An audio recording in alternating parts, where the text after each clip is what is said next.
고린도후서 5장 17절, 21절 말씀 가지고 하나님께서 만드신 새 사람 제목으로 함께 은혜 나누겠습니다. 어떤 목사님이 도자기를 굽는 일을 하는 한 성도님 집을 방문하게 되었습니다.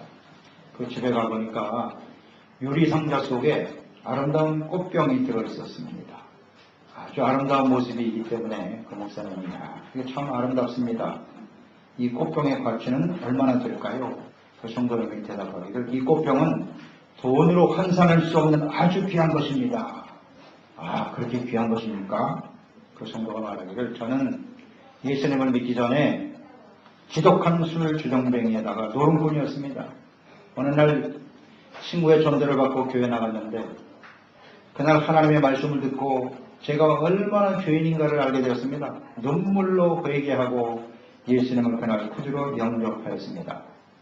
그 예수님을 영접하고 집에 돌아오는 길에 길모퉁이에 버려진 진흙 덩어리를 발견하고 그것을 가져다가 이렇게 아름다운 꽃병을 만들었습니다. 그날 이후로 저는 이 꽃병을 볼 때마다 버려진 진흙과 같이 아무짝에도 쓸모없는 나를 하나님께서 이렇게 새로운 하나님의 사람으로 만들어 주었으니 이 얼마나 감사한 일인가. 그래서 그 꽃병을 볼 때마다 하나님의 은혜를 생각하고 감사하고 찬양드리고 있습니다. 그러므로 이 꽃병은 천하를 주고도 바꿀 수 없는, 살 수 없는 아주 귀한 물건입니다. 그렇게 고백을 했다고 합니다. 과거의 서양에서는 연금술이라는 것이 있었습니다.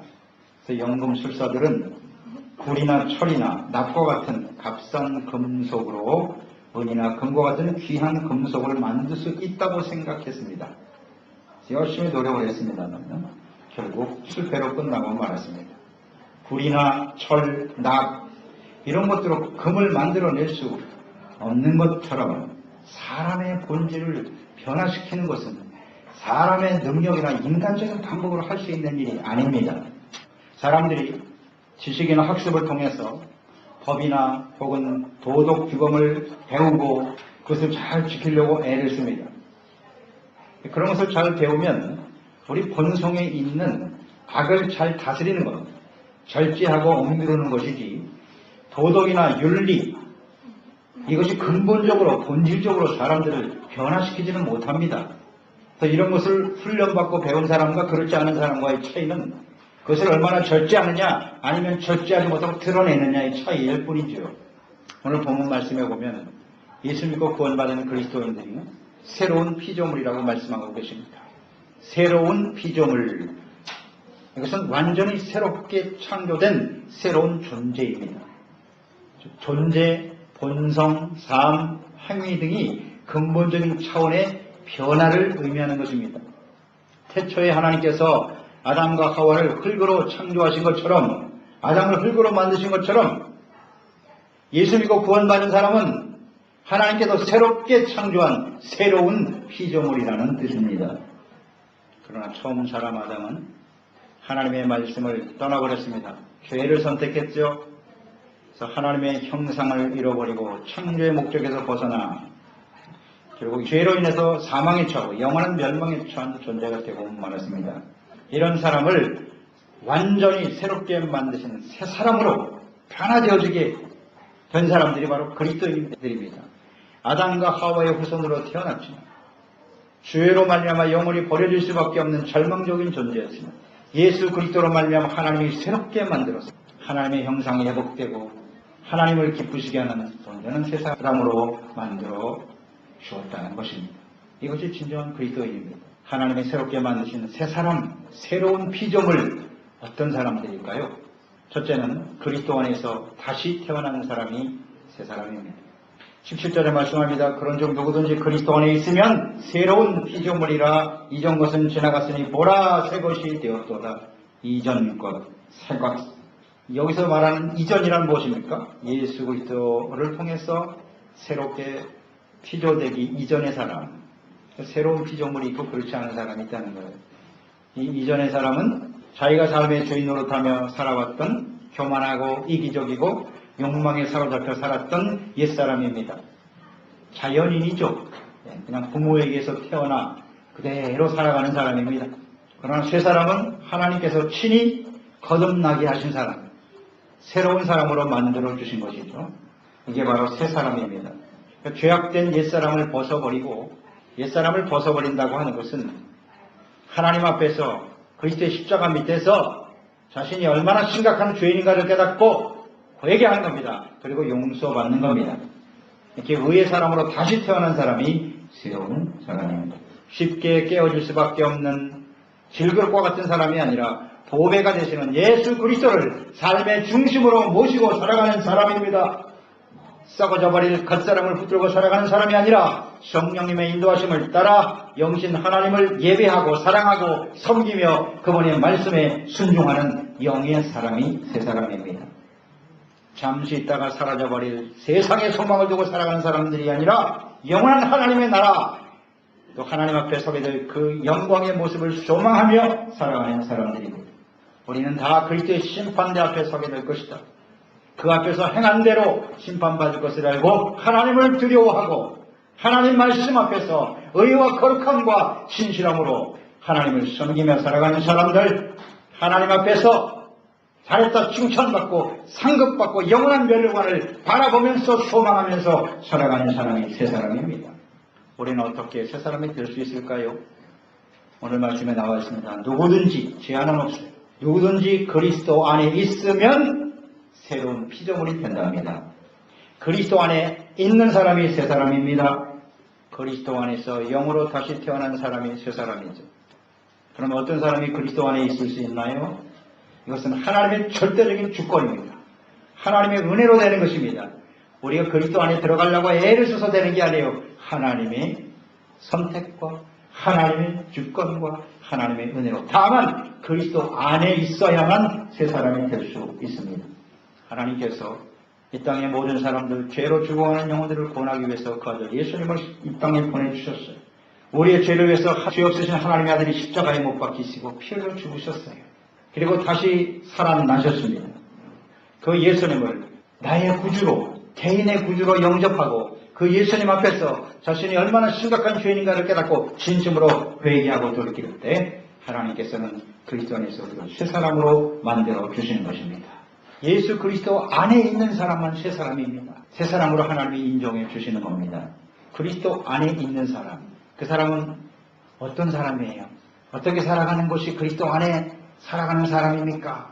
요한일서 2장 5절로 6절입니다. 한번 열어보세요. 그리스도 안에 자기로 확인하세요. 내가 그리스도 안에 있는 사람인지 아닌지.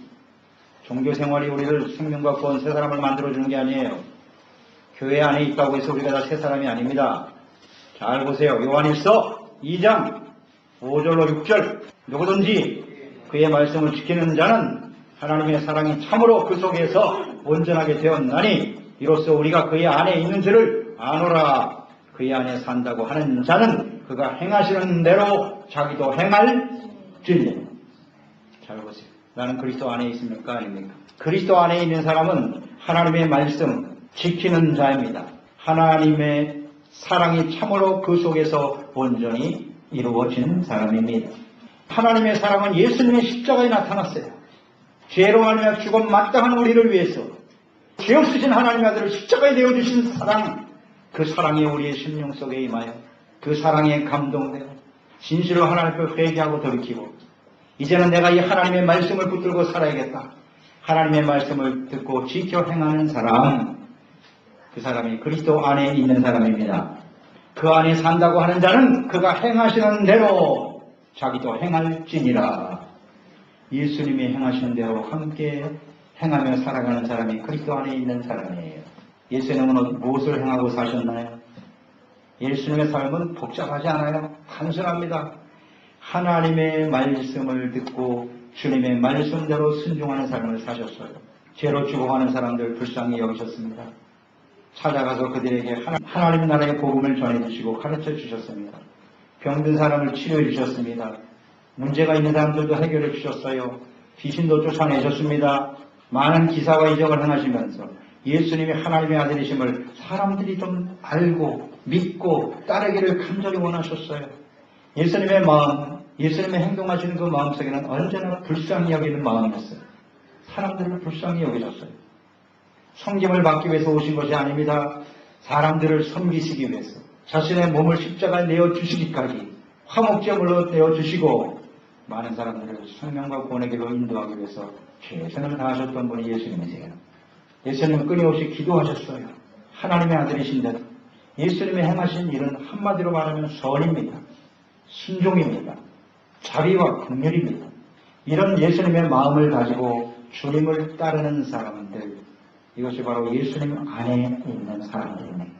더 나아가서 요한 1서 3장을 보십시오. 요한 1서 3장 23절 24절, 내가 예수님 안에 있는가를 확인하세요. 그의 계명은 이것이니 곧 그 아들 예수 그리스도의 이름을 믿고 그가 우리에게 주신 계명대로 서로 사랑할 것이니라. 그의 계명을 지키는 자는 주 안에 거하고 주는 그의 안에 거하시나니 우리에게 주신 성령으로 말미암아 그가 우리 안에 거하시는 줄을 우리가 아느니라. 아멘. 예수님 안에 있는 사람이 새로운 피조물입니다. 예수님 안에 있는 사람 어떤 사람이요?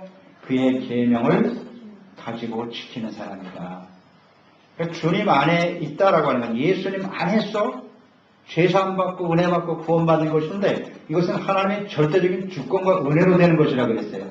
우리가 예수님 안에 들어가고 싶어서 아무리 애를 쓴다고 되는 게 아니에요. 하나님의 은혜로 되는 겁니다. 그러면 예수 그리스도 안에서 구원받고 은혜받은 사람은 어떤 모습을 가지고 있느냐는 겁니다. 그냥 교회에 나와 앉아있다고 해서 다 그 사람이 예수님 안에 있느냐? 아니다. 분명하잖아요. 나 예수 믿고 구원받았어요. 교회 다녔어요. 그게 전부입니까?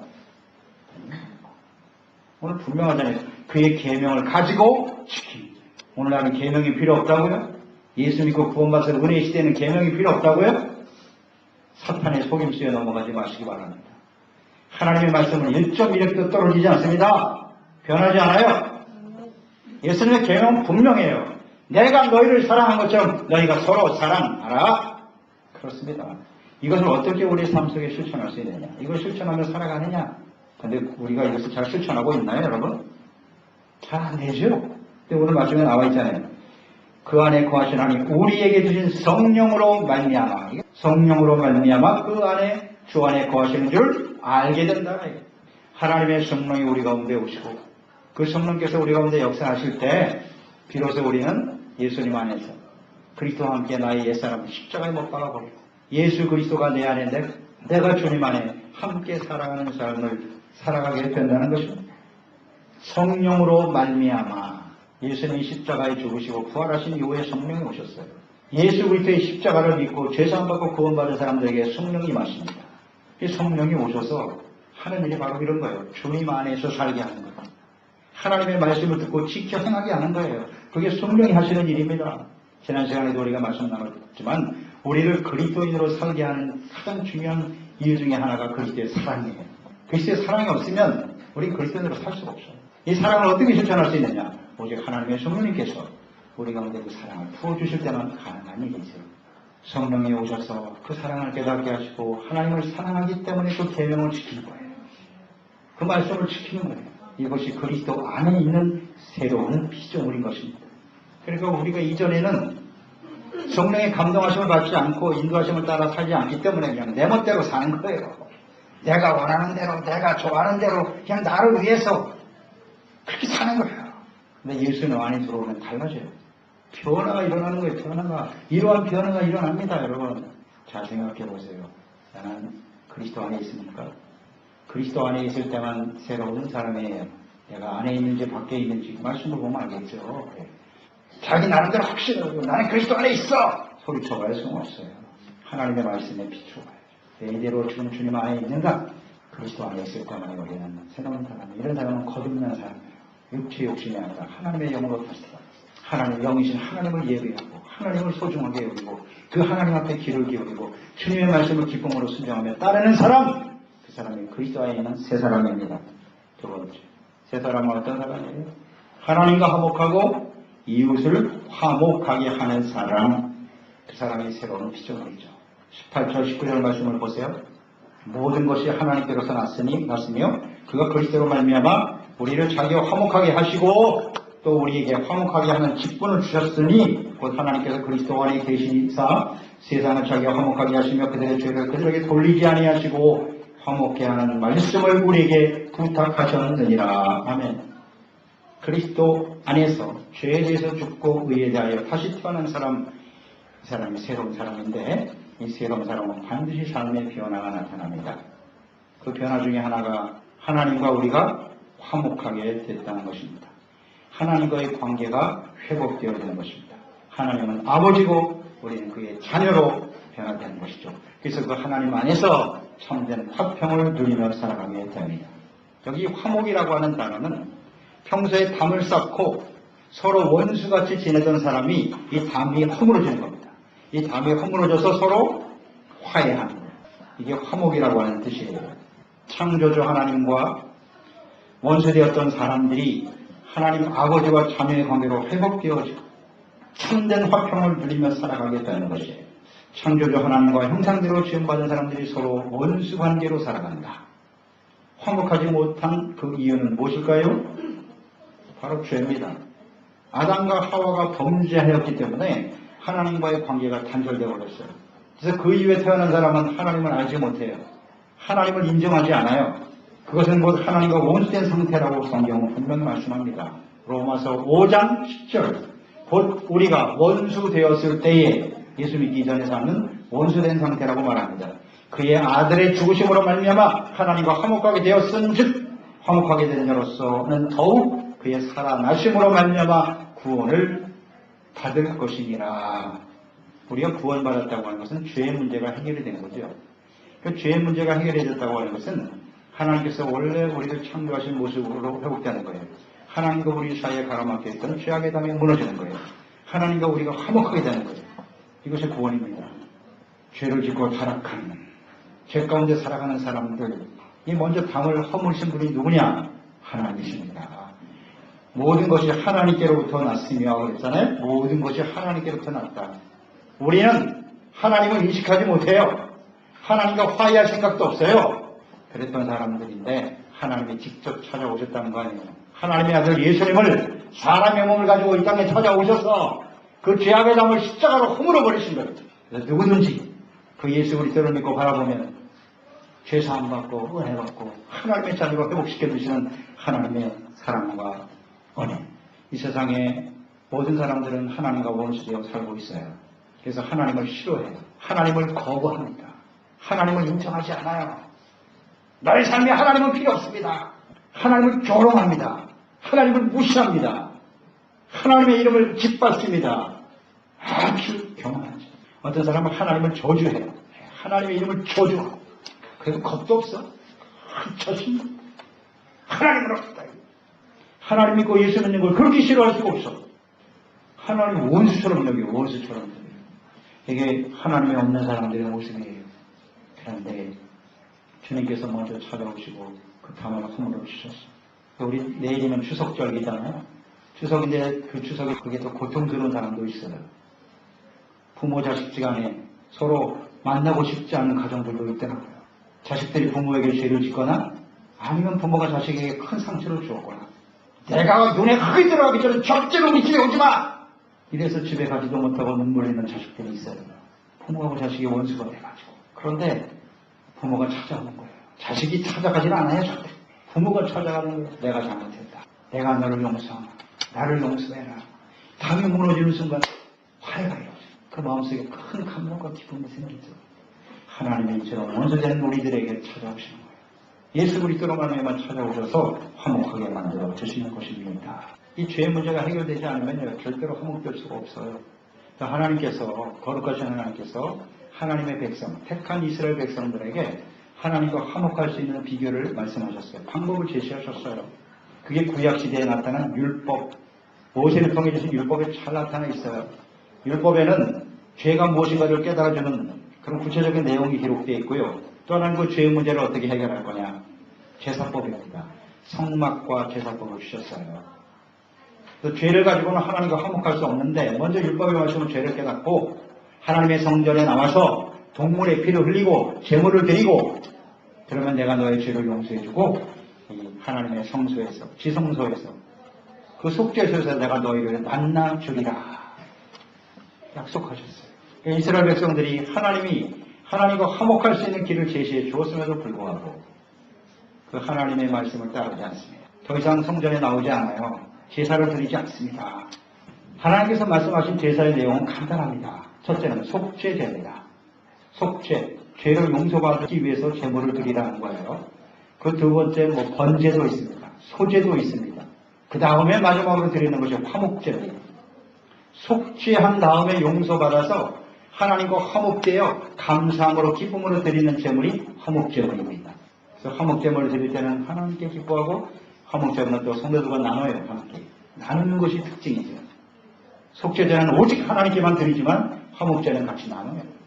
하나님과 화목한 사람은 성도들과 함께 화목해라. 이렇게 하나님이 제도를 만들어 놓으셨어요. 그런데 사람들이, 하나님의 백성들이 더 이상 드리지 않아요. 이 하나님의 관계가 회복되지 못하고 계속해서 진노의 심판을 쌓아가는 거죠. 그러면서 끊임없이 고통당하며 살아가는 것이 이스라엘의 역사예요. 오늘 우리의 모습이기도 하고요. 오늘 제사는 더 이상 드릴 필요가 없어요. 예수님이 단번에 십자가의 제물이 되셨으니까요. 그런데 그 제물, 예수님이 화목제물을 드린다고 하는 그 의미 자체는 지금도 같아요. 끊임없이 하나님 앞에 속죄제를 드려야 돼요. 동물의 피를 흘릴 필요는 없지만 하나님께서 율법을 통해 주신 제사, 그 제사의 내용을 아십니까? 상번제입니다. 아침 저녁으로 제사 드리라는 거예요. 그 다음엔 안식일이에요. 토요일 되면 와서 안식일날 예배를 드리라는 거예요. 그 다음에 월삭 한 달에 한 번 첫째 날은 무조건 예배 드려라. 그 다음에 절기예요. 이 절기를 드리고 하나님 앞에 제사 드리라는 거예요. 주님께서 말씀하셨어요. 이것이 하나님과 화목할 수 있는 길이다. 매일같이 우리가 과거 구약시대처럼 제물을 드릴 필요는 없으나 이 제사에 나타난 하나님의 뜻은 변하지 않는단 말입니다. 그러니까 우리가 하나님과 화목하기 위해서는 어떻게 해야 됩니까?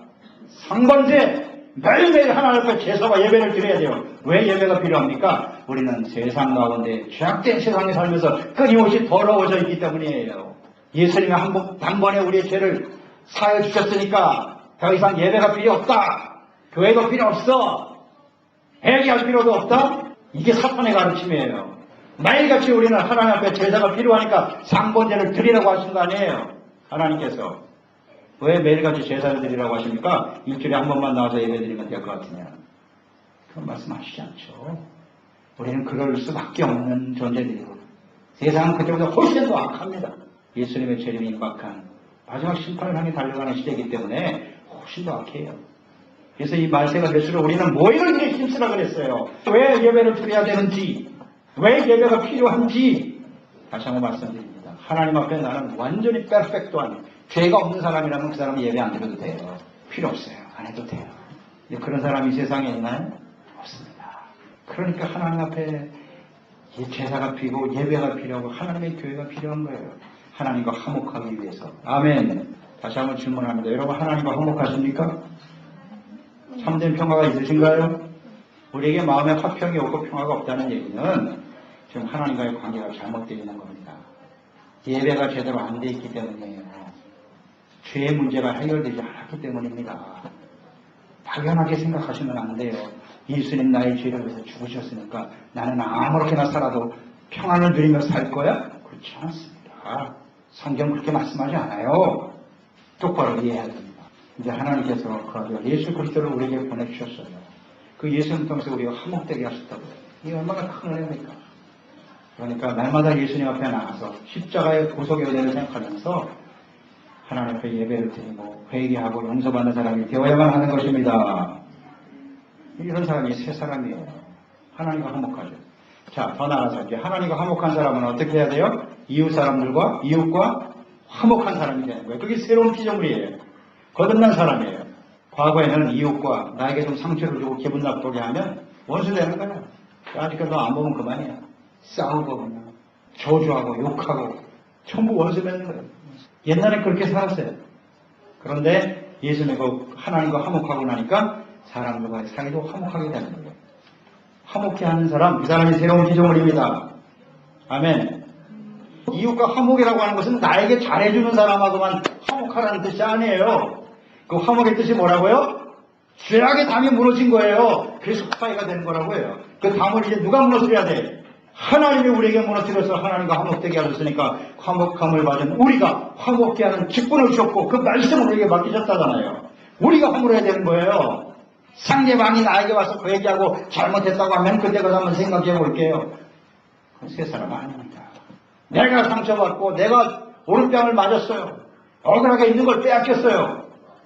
정말 보기 싫어. 그런데 내가 그 담을 헐어야 되는 거예요. 그게 화목해하게 하는 사람이에요. 그 사람이 화평케 하는 사람이에요. 그런 사람이 바로 하나님의 아들이라 일컬음을 받으리라. 예수님 말씀하셨죠. 화평케 하는 자는 복이 있나니 그 사람이 하나님의 아들이라고 사람들이 인정해 줄 거야. 하나님의 아들이 어떤 사람이에요? 내가 상처받고 손해보고 힘들고 어려워도 그들을 이해하고 용납한 십자가 주는 거예요. 예수님께서 십자가로 자기를 희생하심으로써 그 담을 헐어버린 것처럼 화평케 하는 사람은 상대방을 용서하기 위해서 내가 희생하는 거예요. 그게 바로 새 사람이죠. 당신 나 한 대 때렸으니까 난 10대 때려줘야지.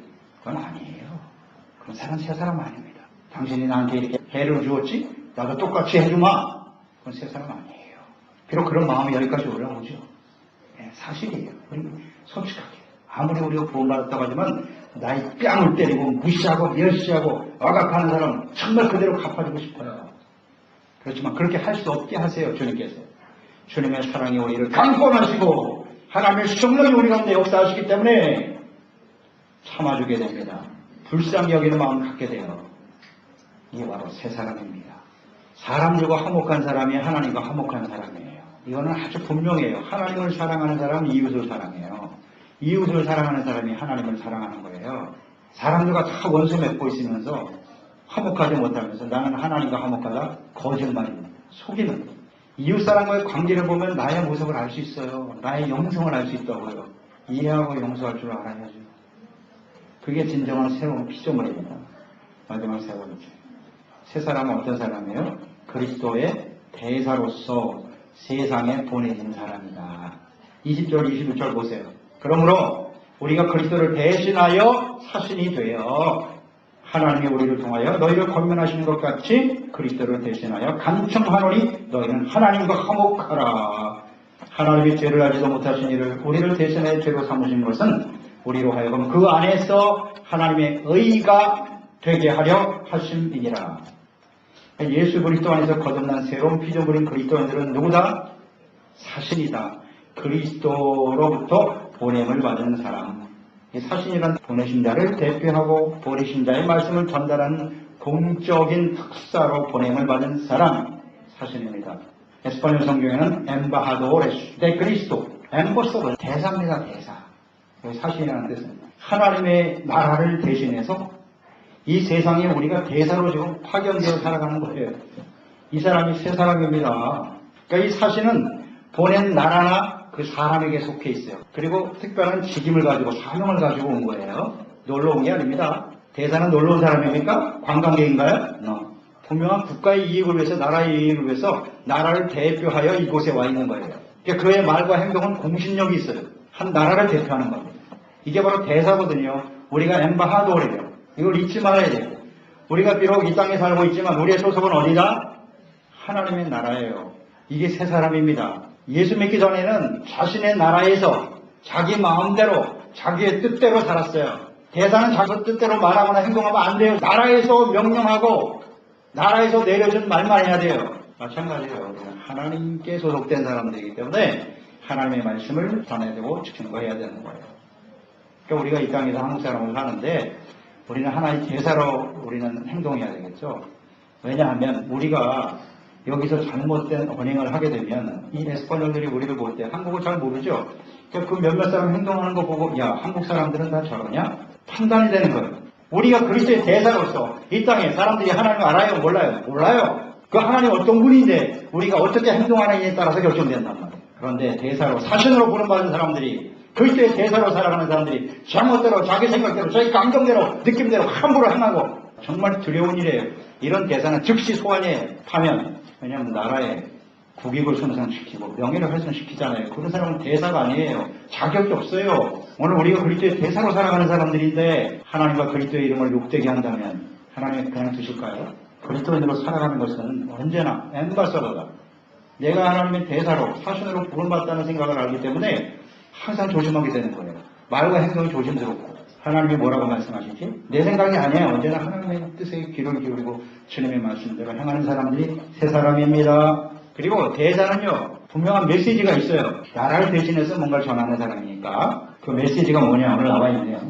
하나님과 화목하라. 그러니까 하나님이 우리를 이 땅에 보내셨어요. 요한복음 20장 21절에 보면 예수님이 부활하셔서 이런 말씀하셨어요. 제자들에게 나타나셔서 예수께서 이르시되 너에게 평강이 있을지어다. 아버지께서 나를 보내신 것 같이 나도 너희를 보내노라. 하나님이 예수님을 땅 메디아돌로 구원자로 보내신 것처럼 예수님도 오늘 우리를 구원하신 이후에 세상에 우리를 보내신 거예요. 대사로서. 그 메시지는 뭐냐? 하나님과 화목하라. 하나님과 화목하라는 메시지를 끊임없이 전해야 됩니다. 우리가 어떻게 하나님과 화목할 수 있다고요? 우리의 죄를 계속하시기 위해서 찾아오신 예수님은 예수 그리스도 안에서 예수 그리스도를 믿고 죄사함 받고 구원받는 길, 그것만이 하나님과 화목할 수 있는 유일한 길입니다. 이것을 끊임없이 전해야 돼요. 그러니까 이 화목하라라고 하는 이 메시지를 전하는 데 있어서 우리는 항상 두 가지 측면을 생각해야 돼요. 예수님의 십자가의 복음이 화평의 복음이죠. 우리는 다 죄인입니다. 이걸 먼저 선포해야 되고요. 우리는 하나님 앞에 회개해야 된다는 말을 분명히 해야 됩니다. 그리고 회개하고 예수님의 십자가의 복음을 믿으면 구원받습니다. 하나님과 화목합니다라고 끊임없이 가르치고 증거해야 돼요. 입술로. 더 나아가서 입술로만 할 것이 아니라 이제 무엇을 통해서 보여줘야 돼요? 삶을 통해서. 이 두 가지가 같이 병행해야 돼요. 그래야 우리는 대사로서의 역할을 감당하는 거예요. 입으로는 복음을 전하면서 삶을 통해서 화목을 보여주지 않네? 교회 안에 성도들이 서로 싸우고 있어요? 교회와 교회가 싸우고 있어요? 이게 무슨 화평의 복음을 전하는 거예요? 이거 다 가짜예요. 이 마지막 때는 정말 조심해야 돼요. 뭐가 진짜인지, 어떤 게 진짜 복음인지, 하나님이 교회와 그리스도인들을 이 땅에 보내시고서 하나님과 화목하라는 이 메시지를 전해주기 위해서 보내신 건데 서로 이해하고 용납해야 될 사람이 싸우고 있어. 서로 교회 안에. 아이고, 그래놓고는 주여 주여 하겠지. 그런 교회 절대로 하나님 사용하지 않습니다. 사용할 수 없어요. 그건 새 사람이 아니에요. 여기 나와 있잖아요. 말씀대로 하자고요. 새 사람이 아닙니다. 새 사람인 척 할 뿐이지요. 그냥 모양만 갖고 있는 거지. 그냥 새 사람이 아니에요. 본질적으로. 그러니까 나중에 주님 앞에 심판대 앞에 설 때 깜짝 놀라는 거예요. 주야, 내가 뭐 선지자도 타고 귀신도 쫓아내고 뭐 대단한 일을 했습니다. 내가 너를 모르겠는데 불법을 행하는 자들에게 떠나라요. 그러니까 우리 자신이 그리스도 안에 새 사람인가 아닌가를 얼마나 점검하고 하나님 앞에 진실한 모습으로 주님을 섬기는 사람들이 되어야 하겠습니다. 대만에 고산족들이 있습니다. 그 고산족이 90%가 그리스도인들이라고 그래요. 어떻게 그 사람들이 다 예수 믿게 됐나 알아보니까 오래전에 오봉이라고 하는 중국 선교사가 있었어요. 대만 고산족들이 사는 아리산이라고 하는 오지마을에 복음을 전하기 위해서 갔어요. 거기서 참 신실하게 그 사람들을 섬기니까 사람들이 그를 존경하고 따랐어요. 그런데 그 사람들이 아주 잘못된 관습이 하나 있었는데 1년에 한 번씩 자신들이 맺는 신에다가 사람의 목을 잘라가지고 인신 제사를 드리는 이 선교사님이 그걸 그대로 내버려 둘 수가 없어서 하나님이 우리를 지켜주고 이 말을 지켜주는 거야.